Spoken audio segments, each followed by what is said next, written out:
સમસ્યાનો મોટા પાયે ઉકેલ આવ્યો છે। જળ શક્તિ મંત્રી CR પાટીલનું આ નિવેદન છે। લોકસભામાં પાણી મુદ્દે આપ્યું છે નિવેદન। 77% ઘરોમાં પાણીની વ્યવસ્થા કરી દેવાય છે।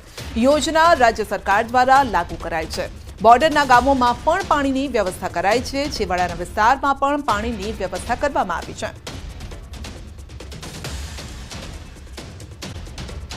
નળમાંથી નીકળે છે દેશી દારૂનો આથો। રાજકોટ મનપાના લોક દરબારમાં સ્થાનિકોએ આ પ્રશ્ન ઉઠાવ્યો છે।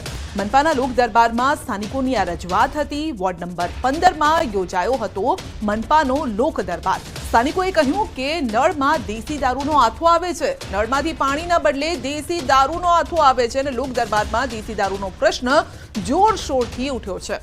વોર્ડ નંબર 15 દેશી દારૂનો હબ છે તેવું સ્થાનિકો પણ આરોપ લગાવી રહ્યા છે।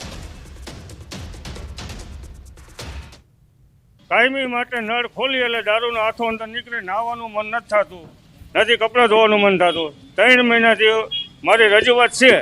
એ લોકો આવે છે પાઇપલાઇન બદલાવ નથી, ખાડા કાઢે વયા જાય અને ખાડા ભૂરી દે। કાયમી માટે દારૂનો પ્રોબ્લેમ છે। મંદિરે જવું હોય અમારી બેનું દીકરીઓને, શંકર ભગવાનનું મંદિર છે, ખોડિયારમાંનું મંદિર છે, તો હેરાનગતિ બહુ છે એમ।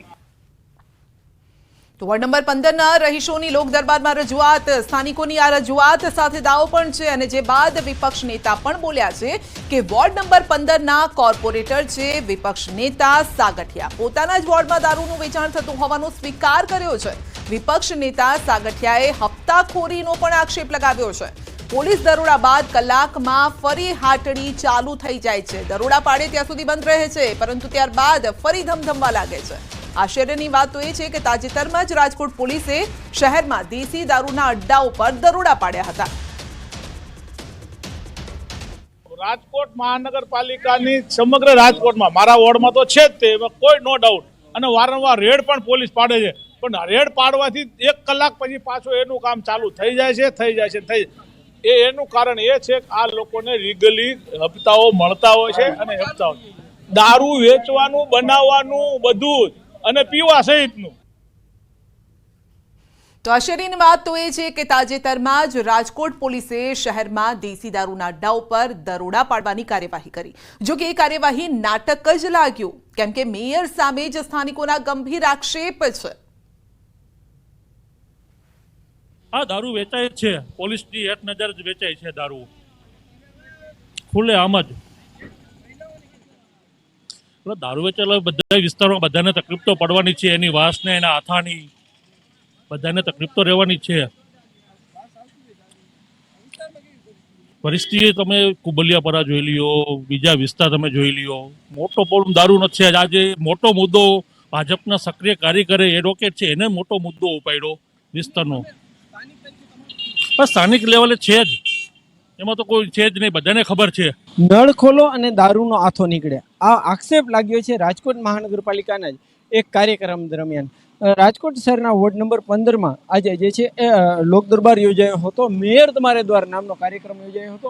આ કાર્યક્રમ દરમિયાન ખુદ રાજકોટ મહાનગરપાલિકાના મેયર, સ્ટેન્ડિંગ કમિટીના ચેરમેન તેમજ અન્ય અધિકારીઓ તેમજ પદાધિકારીઓ પણ આ કાર્યક્રમમાં હતા। એ જ સમયે એક વ્યક્તિ છે તેમણે એવો આક્ષેપ કર્યો હતો કે તેમના બાથરૂમમાં તેઓ જ્યારે જાય છે અને નળ ખોલે છે તો એ સમયે જે છે એ પાણી નીકળવાના બદલે દેશી દારૂનો આથો નીકળે છે। આ બાબત કહી શકાય કે કેટલી સત્ય છે તે તો એક તપાસનો વિષય છે, પરંતુ આ જે વિસ્તાર છે આ વિસ્તારમાં ક્યાંક ને ક્યાંક દેશી દારૂ વેચાતો હોવાનું જે છે વાત સર્વસ્વીકાર્ય છે।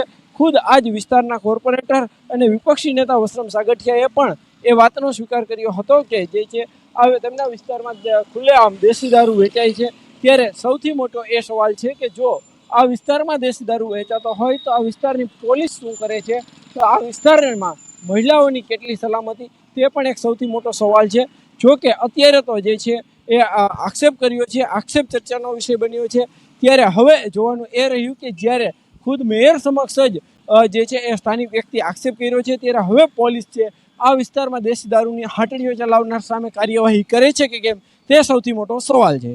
રાજકોટમાં દેશી દારૂ અંગે પોલીસે રેડ પાડી હતી। સ્થાનિકો પોલીસે રેડ પાડતા કંઈ જ નથી મળ્યું, દેશી દારૂ કે દારૂના અડ્ડા ન મળ્યા અને બાદમાં SMCની ટીમે રાજકોટમાં દરોડા પાડ્યા અને સ્થાનિક પોલીસના નાટકનો પર્દાફાશ થયો। SMCએ દરોડા પાડ્યા તો દેશી દારૂના અડ્ડા ધમધમતા હતા અને તે મળી આવ્યા છે। સ્ટેટ મોનિટરિંગ સેલે 1500 લીટર દારૂ ઝડપ્યો છે. તો આજી ડેમ પોલીસ સ્ટેશન વિસ્તારમાંથી આ જથ્થો ઝડપાયો છે. સ્ટેટ મોનિટરિંગ સેલની કાર્યવાહી પર સ્થાનિક પોલીસની કામગીરી પર હવે સવાલ ઉઠ્યા છે. કારણ કે પોલીસ રેડ પાડવા જાય છે તો તેમને દારૂના અડ્ડા નથી મળતા. સવાલ એ છે કે શું એ બુટલેગરોને લિંક મળી ગઈ હતી કે પોલીસ રેડ પાડવાની હતી જેથી તેઓને દારૂના અડ્ડા ન મળ્યા, પરંતુ જ્યારે એસએમસી રેડ પાડે છે ત્યારે તેમને સેંકડો લીટર દારૂનો જથ્થો મળી આવે છે. સવાલો અહીંયા એ જ ઉઠી રહ્યા છે. મોટી વાત એ પણ છે કે રાજકોટ મનપાના લોક દરબારમાં દારૂનો મુદ્દો ઉઠ્યો. વોર્ડ નંબર 15 દેશી દારૂનો હબ હોવાનો લોકો પણ દાવો કરી રહ્યા છે અને ચારે બાજુ દેશી દારૂની ભઠ્ઠી ચાલે છે. એટલું જ નહીં, લોકોએ તો ત્યાં સુધી કહ્યું છે કે બાથરૂમના નળમાંથી દેશી દારૂનો આથો નીકળે છે. આ પ્રકારની પરિસ્થિતિ છે.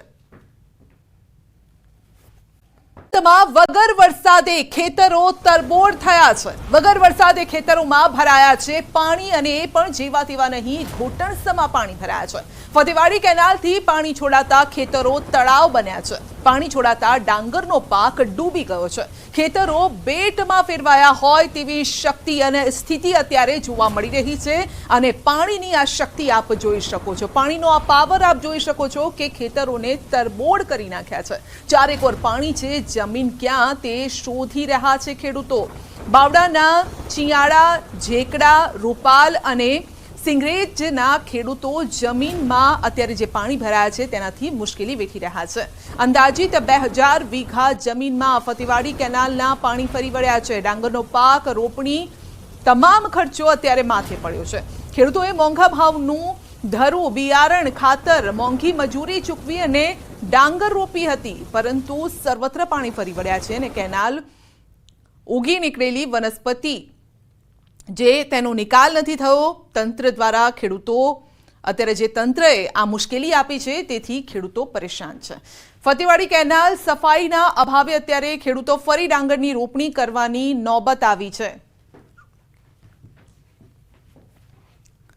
તો આ અંગે જ આપણે વધુ અપડેટ મેળવીશું. અમારા સહયોગી ગૌતમ આપણી સાથે જોડાયેલા છે અને ગૌતમ પાસેથી વધુ વિગત મેળવીએ. જી ગૌતમ, વગર વરસાદે ખેતરો પાણી પાણી છે, કેટલું નુકસાન ખેડૂતોને?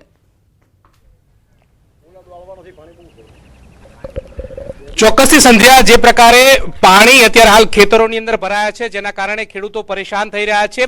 તમામ ખેડૂતોએ હજારો રૂપિયાનો ખર્ચ જે છે તે વાવેતર પાછળ કર્યો હતો, પરંતુ ખર્ચ એળે ગયો છે અને આ પ્રકારની સ્થિતિનું નિર્માણ બાવળા તાલુકાના ખેડૂતોનું થયું છે. પહેલા તો તમે આ દ્રશ્ય જુઓ કે આ જે કોઈ બેટ નથી, આ તમામ ખેડૂતો જે છે એ ખેડૂતોના ખેતરો છે, જાણે બેટમાં ફેરવાયા હોય તે પ્રકારના દ્રશ્યો જોવા મળી રહ્યા છે. અને અહીંયા જોઈએ એટલો વરસાદ પણ નથી થયો છતાં પણ આ ખેતરો બેટમાં ફેરવાયા છે. તેનું કારણ એકમાત્ર છે કે આ ફતેવાડી કેનાલની અંદર પાણી છોડવામાં આવ્યું છે અને પાણી છોડવાના કારણે કેનાલ જે છે તે ઠેર ઠેર ડેમેજ થઈ છે ને જેના કારણે ખેડૂતોના ખેતરની અંદર પાણી ભરાયા છે. હવે આ ડેમેજ એટલા માટે થઈ છે કે આ પ્રકારની વનસ્પતિ જે છે તે ઉગી નીકળી છે અને વનસ્પતિનો નિકાલ ન કરવાના કારણે આ ખેડૂતો જે છે તેમના રોપેલો પાક જે છે તે એળે ગયો હોય, બળી ગયો હોય તે પ્રકારની સ્થિતિ છે. પ્રત્યેક વીઘાની વાત કરીએ તો એક વીઘામાં તમામ ખેડૂતોએ ડાંગરનું વાવેતર કર્યું હતું. 5000 જેટલો ખર્ચો કર્યો હતો, પરંતુ ખર્ચ તમારી સામે જ છે. એક પણ રૂપિયાની ડાંગર બચી ન હોય તે પ્રકારની સ્થિતિનું નિર્માણ થયું છે. આ નિર્માણ જે છે તે 4 ગામના તમામ ખેડૂતો તમે જોઈ રહ્યા છો. આ તમામ ખેડૂતો જે છે તે તારાજ થઈ ચૂક્યા છે. તેમને નુકસાની વેઠવાનો વારો આવ્યો છે ને આ પ્રકારની સ્થિતિનું નિર્માણ આ તમામ ખેડૂતોનું થયું છે. જેમાં ચિયાડા, બાવળા તાલુકાનું જે ચિયાડા ગામ છે તેના ખેડૂતો છે, ઝેકડાના ખેડૂતો છે, તમામ ગામો જે છે તે 4 થી 5 ગામના ખેડૂતોની 2000 વીઘામાં પાણી ફરી વળ્યું છે. ખેડૂતોને ઉભો પાક એટલે કે મોલ વાવેતર કર્યું હતું, લઈ ના શકાય તે પ્રકારની સ્થિતિનું નિર્માણ થયું છે.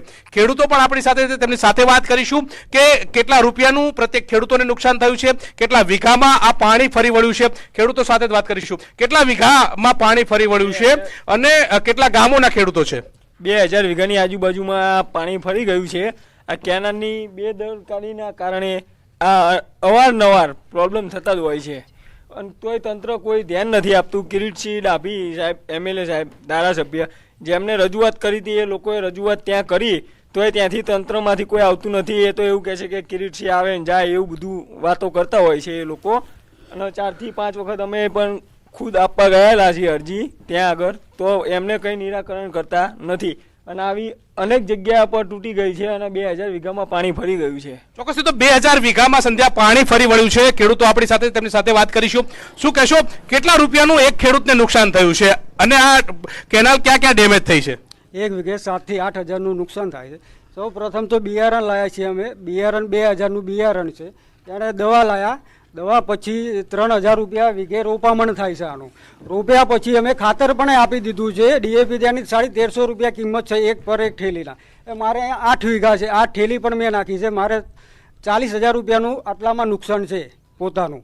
એટલે એવા અનેક ખેડૂતો છે જેને બધાને ડાંગર રોપી દીધી છે. આમાં કાકા, આ કોની બેદરકારીના કારણે આ પ્રકારની સ્થિતિનો સામનો તમારે કરવો પડી રહ્યો છે? આમાં ખાલી અમારી તો વાત એવી છે કે ખાલી તંત્રના બેદરકારી છે. અને એ તંત્ર એટલે કે એરિગેશન વિભાગ જ જે તે અધિકારીઓ છે વારંવાર મૌખિક અને લેખિત રજૂઆતો કરી છે. બાકી આજ સુધી કોઈ અધિકારીઓએ અહીંયા સુધી આપવાની તસ્દી પણ લીધેલી નથી. કોણ અધિકારી કયા ખેડૂત ક્યાંના ગામનો છે એ પણ આ લોકોને હજુ ખબર નથી. ખાલી તંત્રના જે અધિકારીઓ છે ઓફિસમાં એસીમાં બેઠા બેઠા ખાલી એવું કહે છે કે કાલે થઈ જશે, કાલે થઈ જશે. આજે 15 દિવસ થયા, બાકી આ પાણી હટવાનું નામ લેતું નથી કોઈ વાતે. અને અમારો જે ખર્ચો અમે કરી ચૂક્યા છીએ, અમારે કાંઈ વળતર તો નથી જોતું, પણ તંત્ર આની ઉપર જો ધ્યાન આપે તો અમે ફરીને અમારું જે મોંઘા ભાવનું બિયારણ વાવીએ છીએ એની ઉપજ અમને સારી એવી મળે તો અમે ખુશ છીએ.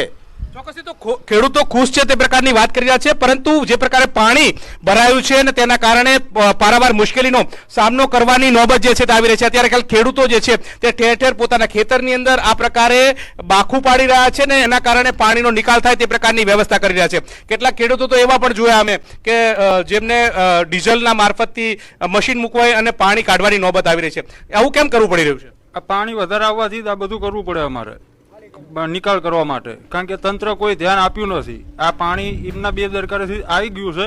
એટલે હવે અમે ખેડૂત જાતે ખર્ચે બધું નિકાલ કરવી છે પાણીનો. તંત્ર નથી કામ કરતું. તંત્ર કોઈ કામ કરતું નથી. તો સંધ્યા, જે પ્રકારે આ તમામ ખેડૂતો જે છે ખેડૂતોએ રજૂઆત કરી છે, તંત્ર સાંભળતું નથી અને તેના કારણે ખેડૂતો પરેશાન છે. જાતે પાણી કાઢવાની નોબત આવી રહી છે. આ 1 વીઘા નહીં પરંતુ 2000 જેટલા વીઘાની અંદર આ પ્રકારની સ્થિતિનું નિર્માણ થયું છે. 100 જેટલા ખેડૂતો જે છે તેમને વાવેતર કરી ચૂક્યું હતું, પૈસાનો ખર્ચ કર્યો હતો, પરંતુ ખર્ચ એળે ગયો છે. તે પ્રકારની સ્થિતિનું નિર્માણ થયું છે. ત્યારે હવે આ તંત્ર ક્યારે જાગે છે?